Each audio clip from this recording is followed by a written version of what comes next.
Kilalanin si Lisa, isang matalino at mabait na babae na laging may magagandang ideya. Pero may isang problema. Sobrang mahiyain si Lisa at nag-aalangan na magsalita kahit alam niyang tama siya. Bakit? Dahil sa hiya, ang takot na mapahiya.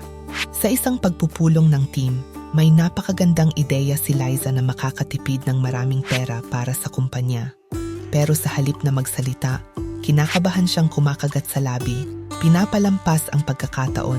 May ibang nagmungkahi ng katulad na ideya at nakatanggap ng lahat ng papuri at pagkilala. Ngumiti si Liza ng pilit at pumalakpak.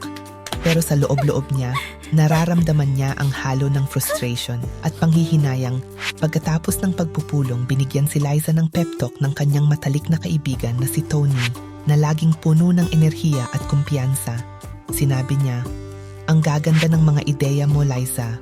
Huwag mong hayaang pigilan ka ng hiya na magningning." Determinado na mapagtagumpayan ang hiya, nagpasya si Liza na subukan muli. Kinabukasan, nagpractice siya sa harap ng salamin, gumagawa ng nakakatawang mga mukha at nagbibigay ng pep talk sa sarili para magkaroon ng kumpiyansa. Sa susunod na pagpupulong, naramdaman pa rin ni Liza ang hiya na gumagapang sa kanya.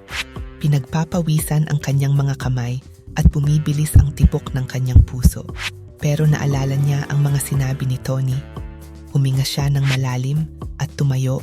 Nagsimula magsalita si Liza, medyo nanginginig ang boses sa una. Pero habang nagpapatuloy, lumalakas ang kanyang kumpiyansa.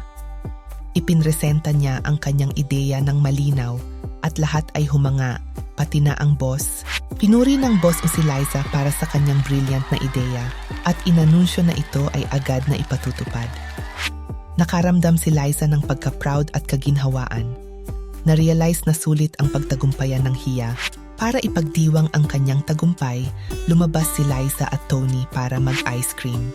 Nagtawanan sila at nagbiro tungkol sa mga nakakatawang mukha ni Liza sa harap ng salamin.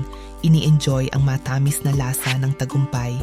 Ang paglalakbay ni Lisa ay nagtuturo sa atin ng mahalagang aral, bumuo ng tiwala sa sarili at paninindigan.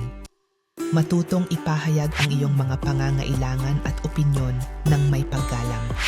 Salamat sa panunood ng kwento ni Lisa. Naranasan niyo na ba ang hiya? Ibahagi ang inyong mga kwento sa comments sa ibaba at huwag kalimutang mag-like, share at subscribe para sa mas marami pang masaya at inspiradong animated na kwento.